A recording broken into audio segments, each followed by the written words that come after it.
ہر مسلمان کو چاہیے کہ وہ باوضو رہنے کی عادت بنائے۔ ہر وقت صرف یہ نہ ہو کہ اذان ہو گئی پھر میں نے نماز کے لیے وضو کرنا ہے، نماز ختم وضو ختم، بلکہ کوشش یہ ہونی چاہیے کہ نماز کے علاوہ عام حالات میں بھی، عام جو زندگی ہم گزارتے ہیں اس وقت بھی کوشش ہماری یہ ہو کہ ہم وضو کی حالت میں ہوں۔ کیونکہ جب انسان کا وضو ہوتا ہے، ہر وقت وہ باوضو رہتا ہے، تو اللہ تعالیٰ کی طرف سے اس مسلمان کو نیک اعمال کی توفیق بھی پھر ملتی ہے۔ جب اس کا وضو ہے، اس کو موقع مل گیا، جب چاہے وہ نفل بھی پڑھ لیتا ہے، جب چاہے قرآن کریم اٹھا کر اس کی تلاوت بھی کر لیتا ہے۔ لیکن جب وضو نہیں ہوتا اور اس کو موقع ملا ہے نفل پڑھنے کے لیے، لیکن وہ یہی سوچے گا میرا وضو نہیں ہے، اب کون جائے گا وضو کرے گا، پھر میں دوبارہ نماز پڑھوں گا، اب کون جائے گا وضو کرے گا، پھر میں قرآن کریم اٹھا کر تلاوت کروں گا، تو جب وضو نہیں ہوگا تو اس قسم کے مسائل ہمارے سامنے آئیں گے۔ تو بہتر اور مستحب عمل یہ ہے کہ ہم ہر وقت وضو کی حالت میں ہوں، اور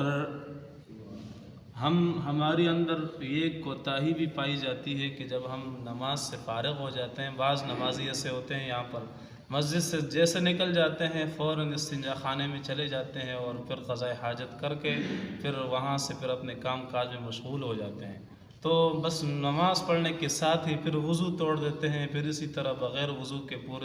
پورا دن گزارتے ہیں۔ تو یہ بہتر عمل نہیں ہے۔ بہتر عمل یہ ہے کہ وضو وغیرہ قضاء حاجت پیشاب پخانہ کرنا ہے تو نماز سے پہلے کریں، وضو کریں، نماز پڑھیں، پھر اسی حالت میں وضو کی حالت میں جا کر کام کاج میں مشغول ہو جائے۔ بعد میں جب ضرورت پڑے قضاء حاجت کی، پیشاب پخانہ وغیرہ کرنے کی، تو وہ بعد کی بات ہے۔ جب تک استطاعت ہے، طاقت ہے، کوئی بیماری نہیں ہے، کوئی عذر نہیں ہے، تو ہمیشہ وضو کی حالت میں رہا کریں۔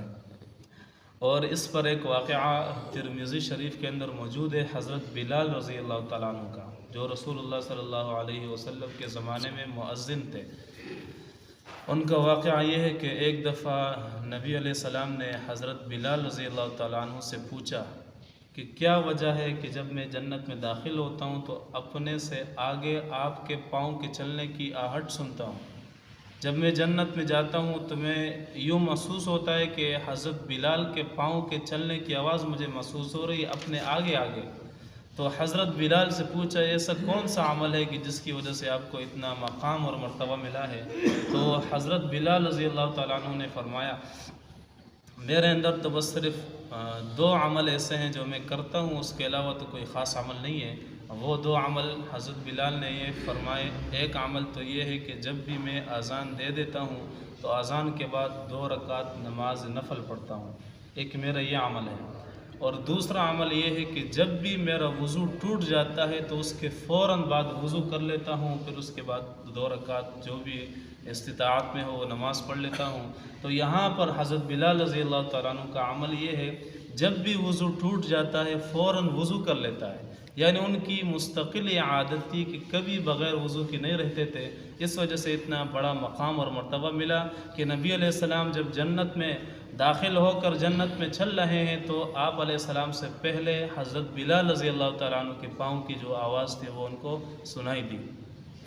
تو یہ ایک بہترین صفت ہے، بہترین عادت ہے، اس کو اپنانی چاہیے۔